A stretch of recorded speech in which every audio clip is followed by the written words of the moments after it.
we're all having this human experience, and leaders, just like everybody else, most of them have been on a long, hard road like we all are. So I think that ability to reflect on your experiences with some humility and think about the lessons you've learned and how you can pass those along is part of the mark of a great leader.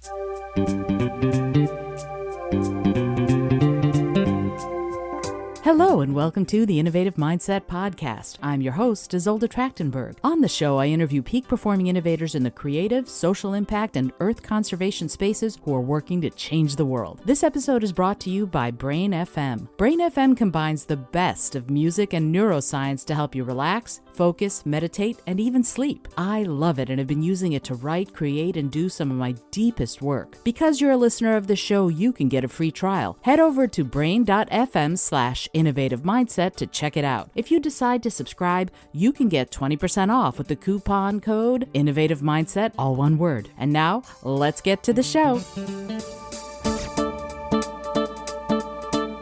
Hey there, and welcome to the Innovative Mindset Podcast. My name is Isolde Trachtenberg. I'm super thrilled you're here. I'm thrilled and honored to have this week's guest on the show. Check this out. Suzanne Bates is Managing Director and Partner at BTS, a global leadership firm based in Sweden. Suzanne came to BTS in an acquisition as founder and CEO of Bates. She pioneered new approaches to communicative leadership. Don't you love that phrase, communicative leadership? I love that, including the first research-based assessment of executive presence and a breakthrough model of how teams perform. Suzanne is an innovative entrepreneur who came to business through a circuitous route as a television news anchor and reporter. She's the author of 4 books on leadership, including Speak Like a CEO, a McGraw-Hill business classic. Suzanne, thank you so much for being here. Welcome. Thanks, Isola. Great to be with you. Let me ask you, first of all, I'm dying to find out how you moved from being a news anchor and a reporter to the CEO of your own company and becoming an author. What was the route that you took? You said it's circuitous, which I think is lovely, but how did that happen? What was the inspiration?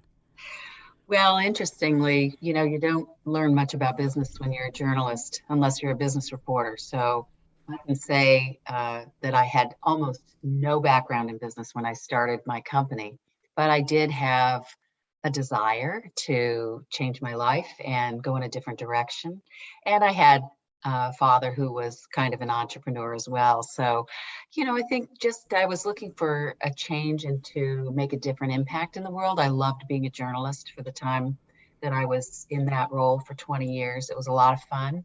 And what I often say to people is I highly recommend changing careers at least once in your life. It's so refreshing to discover what you never knew about yourself. I love that. And it's interesting, isn't it, how those hidden talents or those interests that you might have had years and years ago can come to the forefront as you get older, as you're ready for changes. So when you did that, when you made those changes, you decided to focus on leadership. And I love that. I love focusing on leadership because leaders help everything go. What about leadership fascinated you enough that it was the thing you wanted to focus on? I was fortunate enough, Isolde, to have the opportunity when I first started my company to work with some really powerful and inspiring leaders.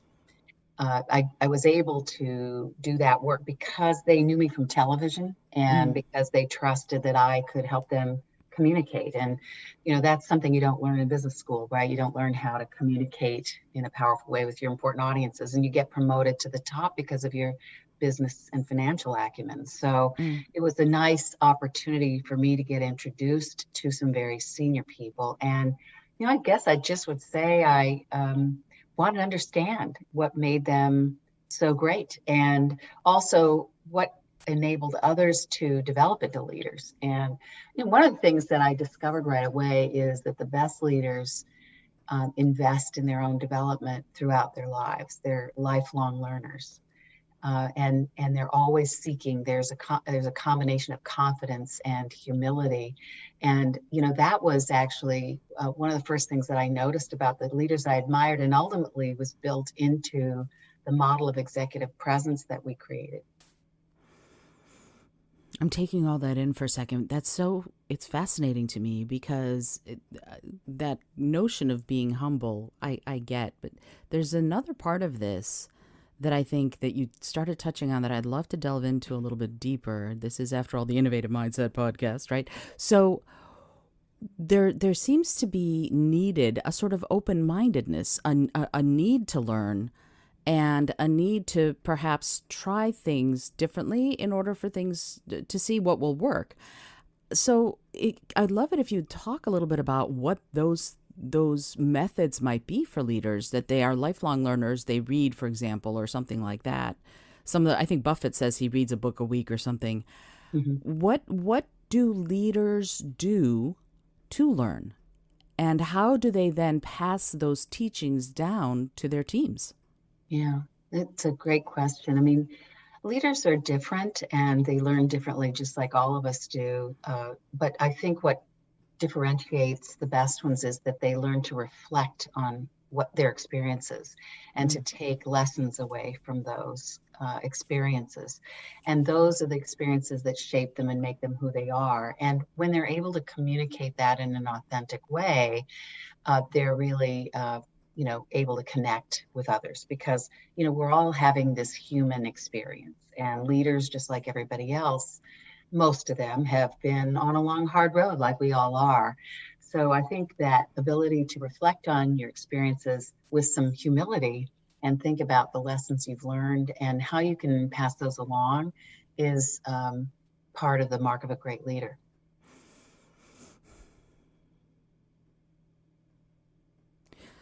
I am still here. I'm just, it's interesting to me, this notion, bringing, because we often think our leaders breathe rarefied air, right? We forget that they are just like us. So like you said, we're all living this human experience. And yet in leadership, in business, in any kind of work, in any kind of an organization, you need to have some metrics, right? You need to figure out how if what you're doing is working, right? So these leaders pass this knowledge, these methods, these ideas on to their teams. But then how do you find out if it's working, if what you're doing is improving your team and improving everybody's performance, and also I'll say it, their human experience? Yeah. The hardest part of being a leader, I think, is that you really don't get very much feedback. The higher you go, the more insulated you are, and the less likely people are to tell you what they really think or Mm. to challenge your ideas. And so it takes a special leader to open up to uh, other people's ideas, not just criticism, but because when you get promoted up and up the ranks, you can like a professional athlete, pretty soon you think you're in rarefied air, and you are, right, and that you maybe you're infallible, and that can be reinforced when people don't speak up or share their ideas. So leaders who I want to tackle your question in two ways. Leaders who lead innovation, for example, are actually not the ones with the best ideas or the most innovative. They're the ones that create an environment where people can innovate. And Mm. what Mm. that means really is creating an environment of psychological safety where they are humble enough to ask really good questions. So part of the mark of a great leader, I think, is they ask great questions and they really listen. And through that process, they create an interactive, constructive conversation where people aren't afraid to experiment or say, this is how I see it. So, in that way, I think leaders open up to others' ideas. Now, how do you encourage that? I really believe, and one of the reasons, not to go right to the assessment, one of the reasons I was really interested in creating a 360 assessment of executive presence, which is really a leadership model, Mm. is because I think that leaders often don't get feedback on aspects of leadership like humility or authenticity or integrity. And people often ask me, well, how can you measure those things? Well, you can measure them through feedback. You can measure them by how people rate you on certain types of behaviors that are connected to humility or integrity or authenticity. And when leaders get that data, it's inspiring to them, and it's also painful sometimes. But Mm. they get much more information about the impact they're having, which is coming all the way back around to the question that you asked, Zola, which is how do they know? You know by measuring it and by asking the people around you to how you doing. Oh, that's simple. I love that. It's funny. Tom Peters was on the show a little while ago, and he was talking about something in his book, The Excellence Dividend, where I believe it was HP when they went to Hewlett Packard, he and his writing partner, and met with the CEO. They went on a walk of the company, and the CEO kept stopping by and going, "Hey, how you doing?" and asking the various employees that they passed how things were going. And what he described it as was leadership by wandering around. And I thought that was fascinating that he was down with everybody, sort of boots on the ground, really thinking and asking and talking about how things were going with the people who worked for him.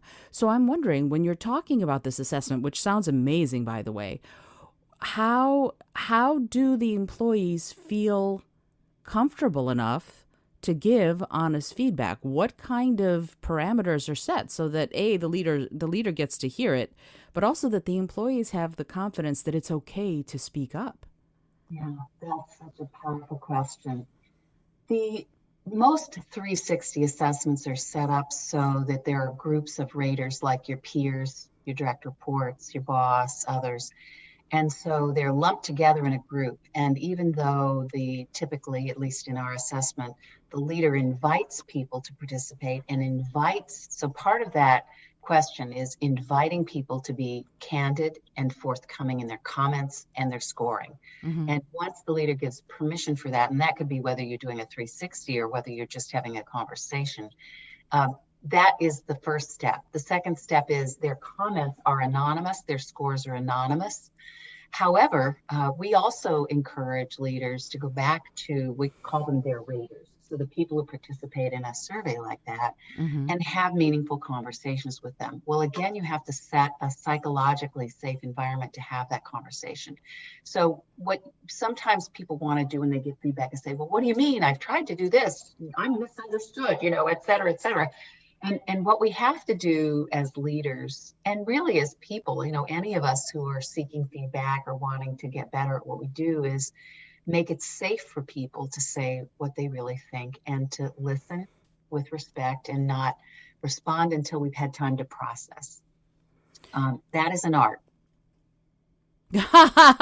Absolutely. Not just an art, but it takes, I imagine, a fair amount of emotional intelligence to be able to, as a leader, go, okay, I'm going to sit here and I'm going to, despite the fact that I might want to be defensive, like you said, that I might want to go, but wait, you as a leader would have to sort of sit there and go, okay, I'm going to approach, I guess, in an attitude of receptivity, I guess, Yeah. and how, because most leaders aren't taught to be receptive. Most leaders are taught you must quote unquote lead. So how would a leader prepare, or is there a way that you help them prepare, and if so, what is it, to be receptive to things that they might not want to hear? Yeah. Well, the truth is very few of us like to hear, negative feedback, and Sure. it's hard to hear. And interestingly, we measure two qualities of leadership called composure and restraint. Mm. And we find in the model, in the assessment, when we look at thousands and thousands of pieces of data, that those are the two lowest rated facets for leaders. In Mm. other words, they tend to be more reactive. They tend to be, maybe get upset, right? Composure is in the moment, Mm. how you deal with a crisis. And restraint is sort of your demeanor as how you're built, right? Uh, so if we are low in composure and low in restraint, and many of us are, we have to teach ourselves some techniques. I mean, the old count to 10 still works, right? Count to 10 before you respond, take a Tried and breath, true, right? walk away, don't respond to the email right away. ask for some time to think about, there's that we know what we're supposed to do.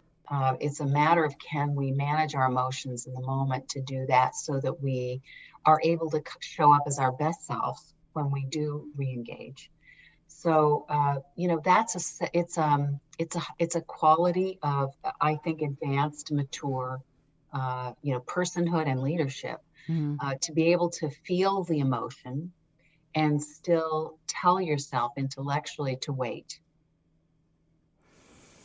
Yeah, it's interesting when I speak at organizations and at companies, we talk about the difference between reaction and response, and that difference is how many breaths you take between what happens and what you do about it, right? So that notion of walking away, of taking a breath, in some ways it's tried and true. In some ways we've been talking about that for a very long time, probably, before written history. Don't throw that rock, walk away before you throw the rock.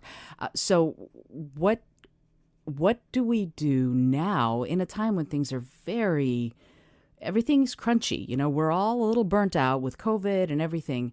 What do we do now, not just for leaders perhaps, but as people, to come back to that and yet innovate through it so that we are able to get that emotional distance to hear things? Do you have any approaches that will help someone do that, other than the, yes, we're tried and true? How are you advocating for that development of emotional intelligence?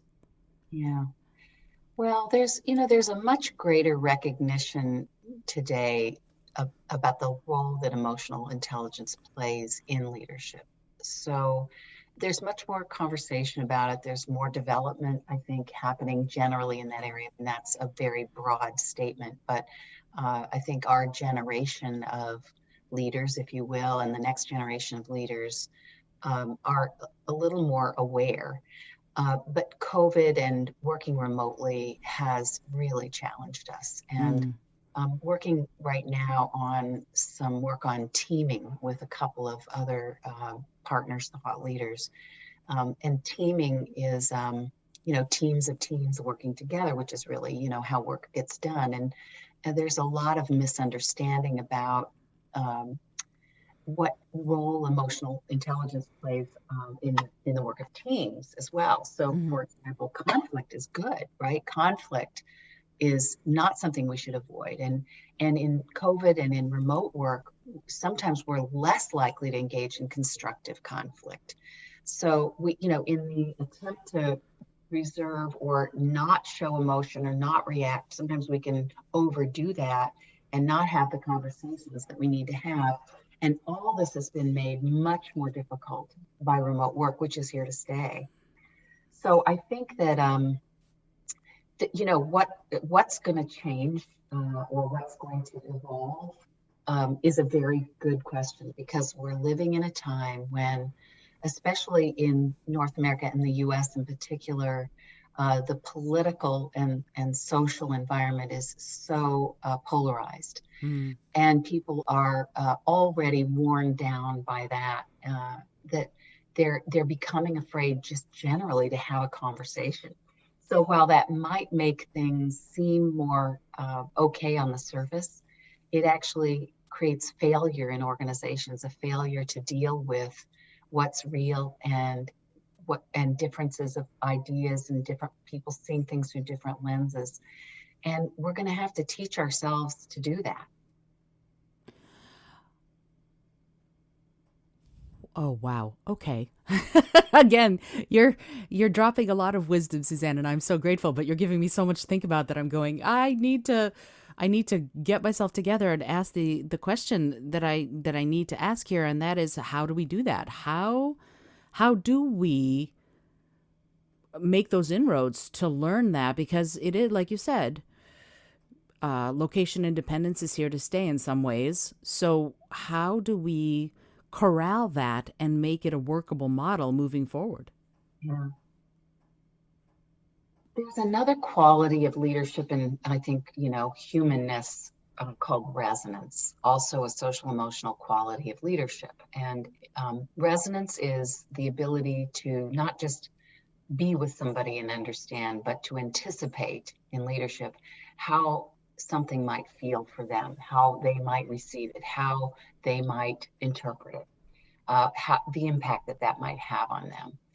And leaders with a high level of resonance, in other words, the ability to think, not just before they speak, but as they're making decisions, whether that decision has to be made or not, to think about the impact it's going to have on others.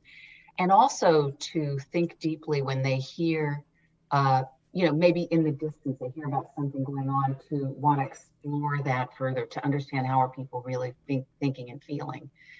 Before it rises to the level of a crisis is, that's again, it's a very mature level of leadership. So I would say, it's hard to say as a human race how we're going to develop that. But I think if you're thinking about how you develop that in yourself, it's we need time to pause and to think, and we need to think about others. We need to think about how they might um, what impact something might have on them. And look, none of us is perfect.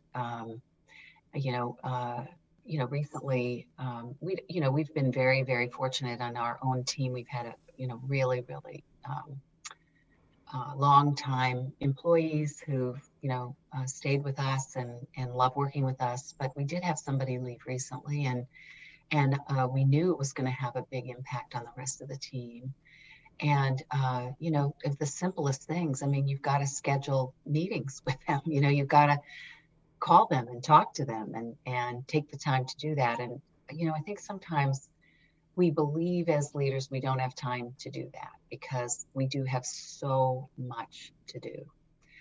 But if we don't take that step, then the rest of it doesn't matter. I mean, executing your strategy isn't going to happen if people in your organization aren't engaged and aligned and loving working there. So, if you don't take care of the people, you don't have a business. Absolutely. I recently had Norm Snyder, who is the CEO of Reed's Inc., if you know them, the ginger beer company. And he said that his notion about being a leader is that part of his job was to make sure that every employee who works at the company knows they're important and wants to be there. He said those are the two big things that he looks for as far as the relationships among the employees and the employees to him as their CEO, that he wants them to want to be there is one of the most important aspects of their jobs.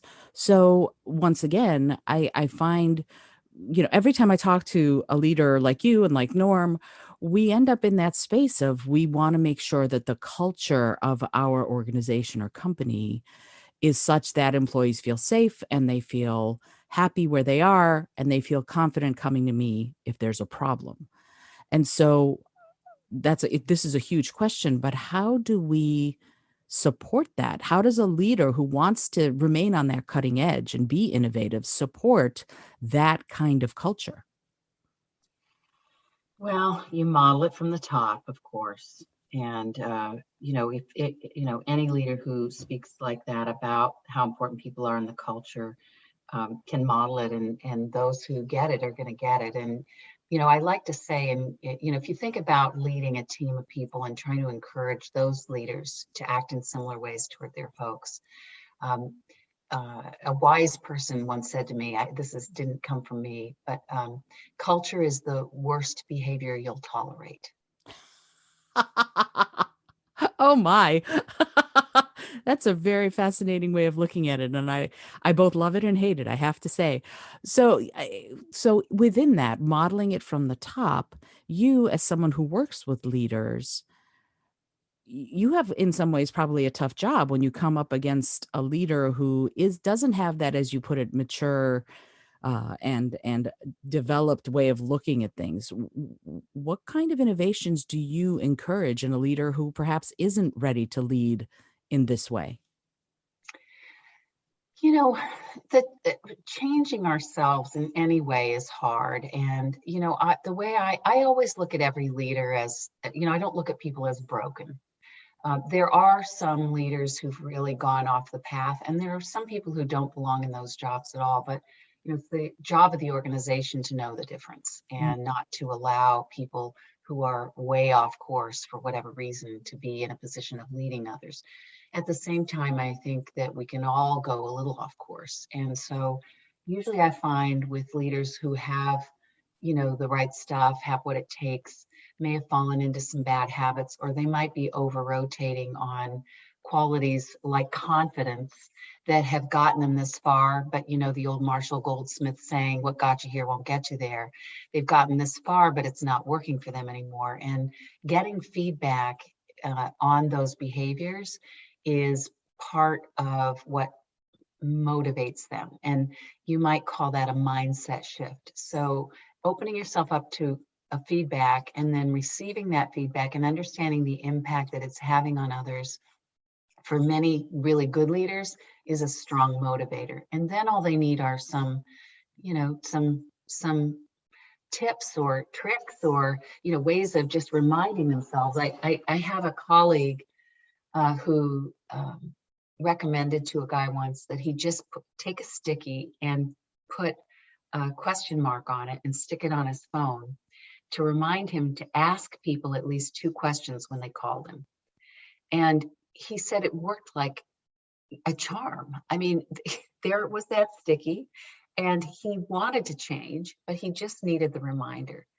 So, motivation is a big part of it. And, sometimes if we're talking to the organization and they're evaluating someone for succession and they tell us that they're, maybe more trouble, right? But they sell a lot, or, whatever it is, they're technical geniuses. I think one of the roles of, in this case, a coach or an advisor is still to ask the question, at what cost? And do you think you can save this person? Ah, Because, right? I mean, sometimes, somebody just isn't ready, to make right. those changes. Right. No, absolutely. And it calls upon, like you've been saying this whole time, this whole conversation, it calls upon a certain maturity, both inside yourself and the organization, to know when it's working and perhaps when it needs help, and perhaps when there's no way to make it work. And then there's a lot of communication that needs to happen in order to make that work. And one of the things that because I love your book, I love Speak Like a CEO, that I've read. I have not read the other 3. And one of the things that you talk about is those communication techniques, both sort of as part of presenting, but also as part of leading effectively. So if you were going to say to me, what are the perhaps 3 top tips that you would give to a leader who needs that receptivity, but at the same time also still needs to communicate? What would you say would be the 3 top things that a leader needs to know in order to communicate in any situation? First, you need to understand your audience. And that's, going back to resonance. But there are some techniques in Speak Like a CEO we talk about. There's, a tool we call Audience Agenda, where you write down what you want to talk about on the one side of the page, the left, and then you stop and think, well, what does the audience want to know about this? What do they Mhm. care about it? How do Mhm. they think? So understanding your audience is the essential. It is the first step in it before you ever get up to speak, before you ever put the presentation together. Because the same topic for different audiences is a different presentation in many Mm. ways, right? Mhm. I say the second would be become a storyteller, and people recoil and they say, "Oh, I'm not a story. I don't know how to tell stories." There's also a method to that. There's a Mm. method to everything.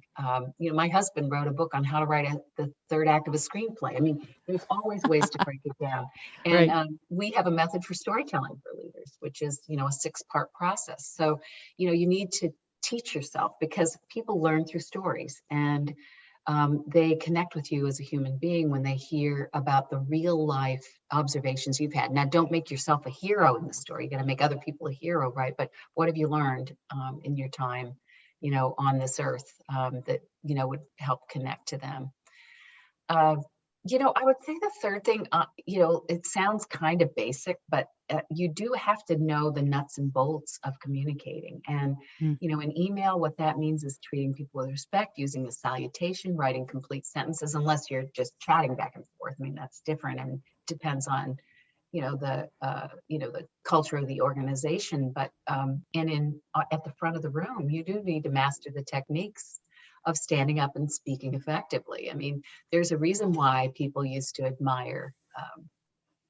Uh, his name is escaping me. I can't believe it now. But any speaker that you admire, any leader you've seen stand up on stage, they've practiced a lot. They're not a natural at it. There's no such thing as a natural born speaker.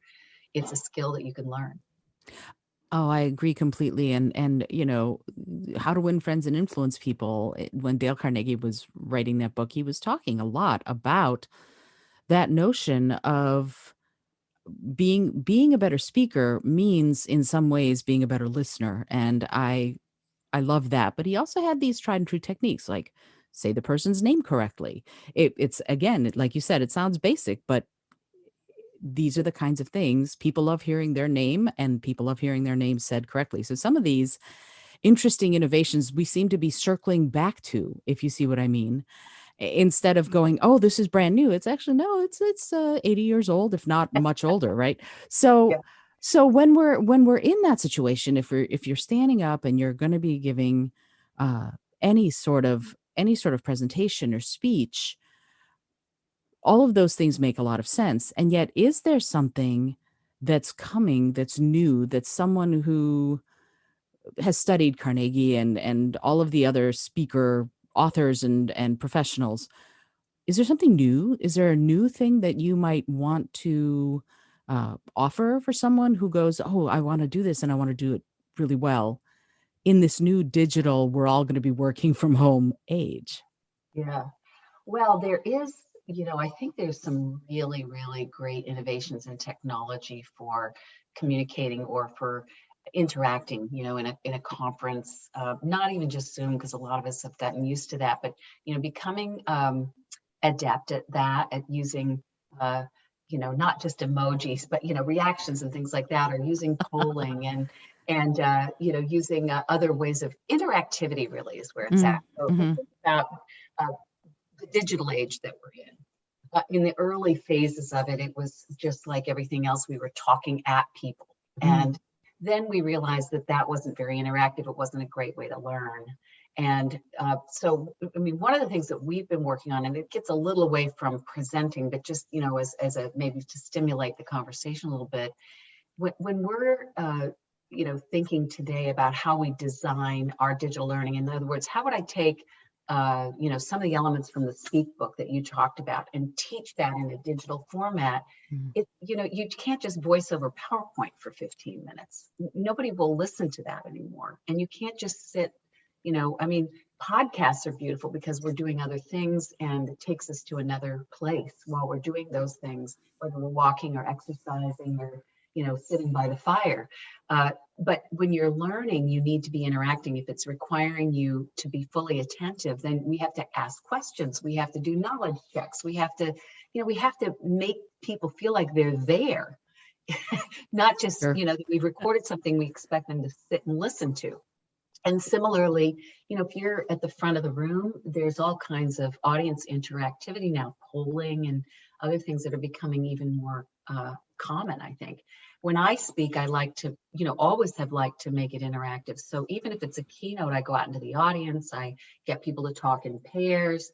There's just nothing more boring than watching somebody on stage for an hour. So I think just remember that you're really in speaking, you're creating a conversation and you can actually create conversation, within a presentation in so many ways. And some of them are low tech too, just going out into the crowd like Right. Oprah and taking the microphone around is a great way, great interaction.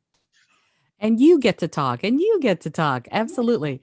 Absolutely. I agree wholeheartedly. This notion of interaction to me is key. It's helping people feel valued and valuable in that interaction that I think is amazing. And for you as a news reporter, you've done so many interviews, you've talked to so many people, and that it sounds like it translates to working with leaders.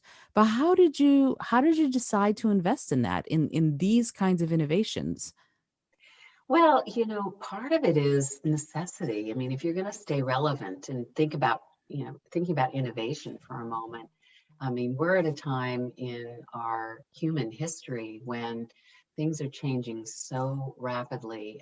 It's not just which technology we choose to use, but how we use it Mm, and how people use it, and understanding the interaction between technology and people is something I think we're still really just probably on the frontier of. I mean, I don't think I'll live long enough, none of us will, to see where it goes. But mm. I think it's exciting to think about, how we really truly make not make technology human, but make it human, not even human like, but just make it work for humans. Yeah, and there is this fine line I think we're going to be walking as augmented reality and virtual reality become more powerful and more capable of how do we keep it sort of humanized, if you will. And I think, yeah, that's going to be an interesting thing. All the futurists are talking about it. Peter Shankman, Kevin Kelly, all those folks are talking about this notion of what we're going to do later. And yet it sounds to me like you're maintaining this, your flag in the ground is, but we have to keep it human. And what are your thoughts about that? How can we keep it on that human level in conjunction and maybe even despite some of the technology that's being developed? I think maybe just everything needs a human touch of some kind. Mm, If for example, I mean, this is going to be very basic. It's not IA, it's not anything fancy, but if you have digital content you're sharing with a group of people who are learning, right, then that should be followed by human interaction. mm, I think, and that's the ideal. So, let's say you're doing sales training, right, and we have a module on how to sell to a C-suite buyer. Great, wonderful. They sit and watch it and they do their knowledge check, and then they get together with their sales manager in a small group, and they talk about a C-suite buyer they'd like to meet and how hard it's been to start up a conversation with them. And mm. so they get to talk about it and make it real. And so I think that it's, one of the things that's been hard for kids, and I don't have children school age anymore. My daughter is grown, but I can only imagine how hard it was for them trying to learn virtually when we were so immature in our ability to create real learning in that environment. So, but it was a catalyst, wasn't it? It was a catalyst for us all to realize there's so much more that we can do with technology, as long as we can still keep the human element, whatever that learning is. Yeah, I agree, and it's going to be an interesting challenge as we move forward. I there I have like 6 hours worth of questions for you, Suzanne, and I know you have a life to get back to. So, I have just a couple more questions if I may. And this is an interesting one, coming back to this notion of keeping the human element and the way leaders need to sort of step up into that.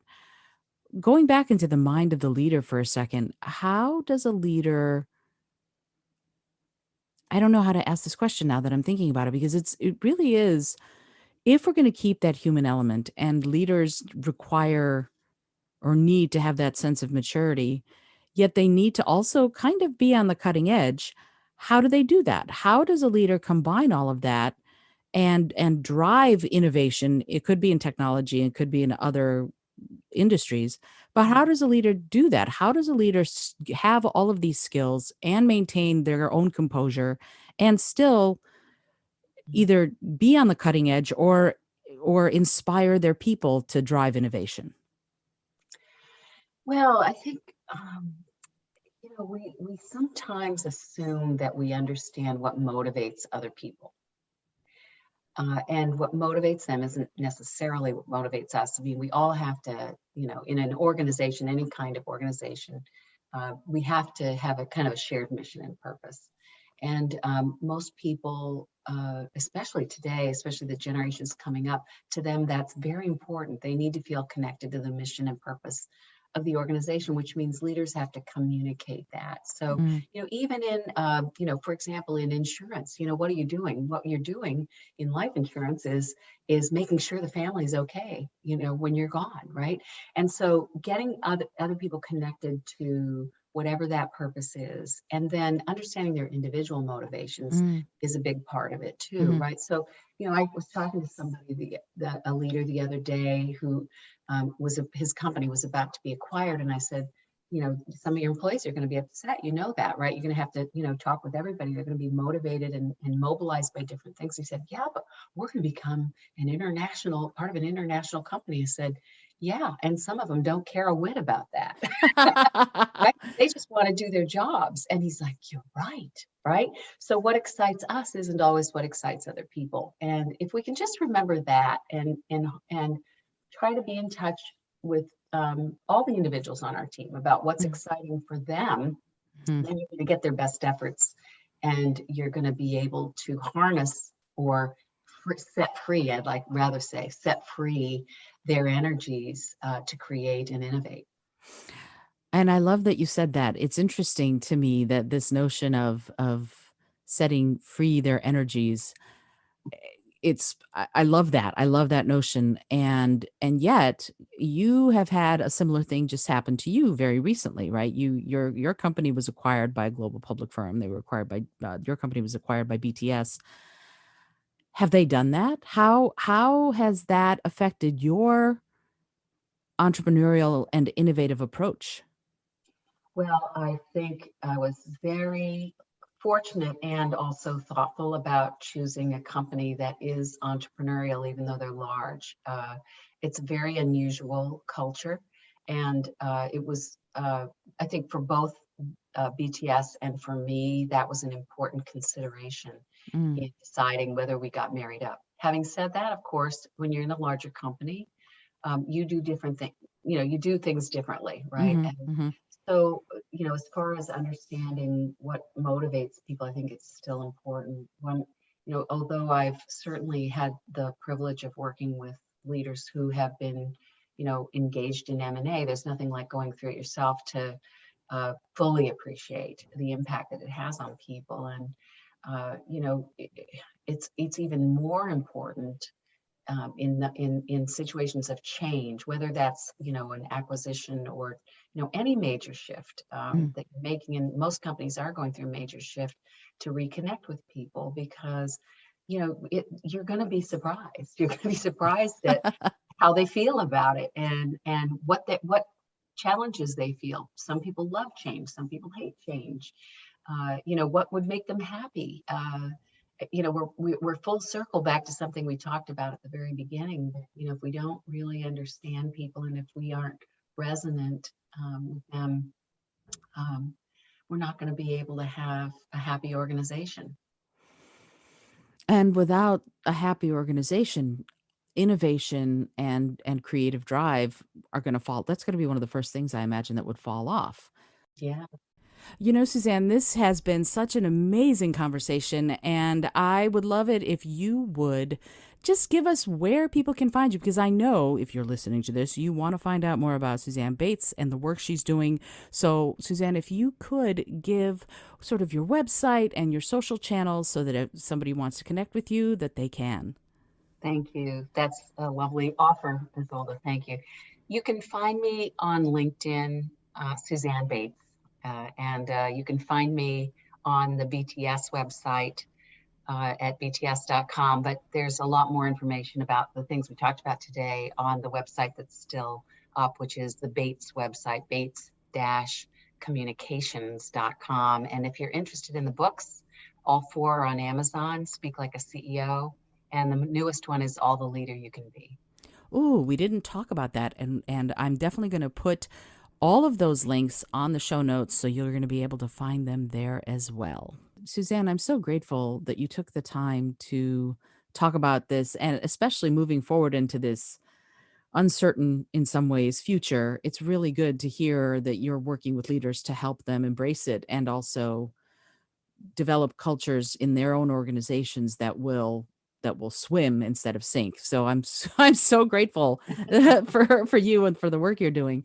I have just one other quick question to ask you, and it's a silly question, but I find that it yields some profound answers. And the question is this: if you had an airplane that could skywrite anything for the whole world to see, what would you say?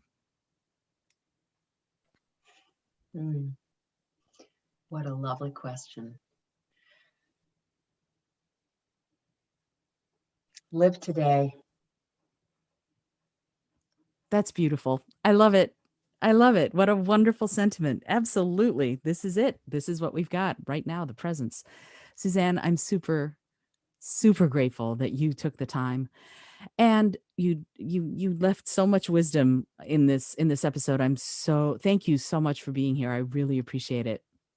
It's my privilege and my pleasure, Isolde. Thank you very much for championing the cause of innovation and for reaching so far afield to find people to talk about it with you. I'm very grateful. Thank you. Oh, it was all my pleasure. This has been Suzanne Bates and Isolde Trachtenberg, and this is the Innovative Mindset Podcast. If you're liking what you're hearing, tell a friend, especially about this episode. You need to tell a friend to listen to this, especially if that friend is a leader. Until next time, once again, this is Isolde Trachtenberg reminding you to listen, learn, laugh, and love a whole lot.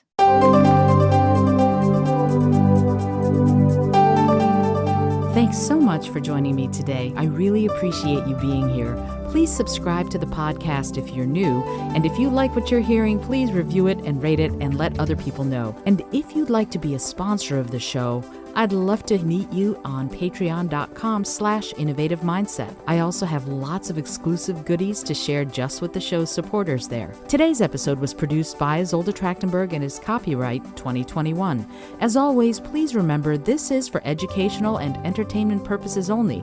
Past performance does not guarantee future results, although we can always hope. Until next time, keep living in your innovative mindset.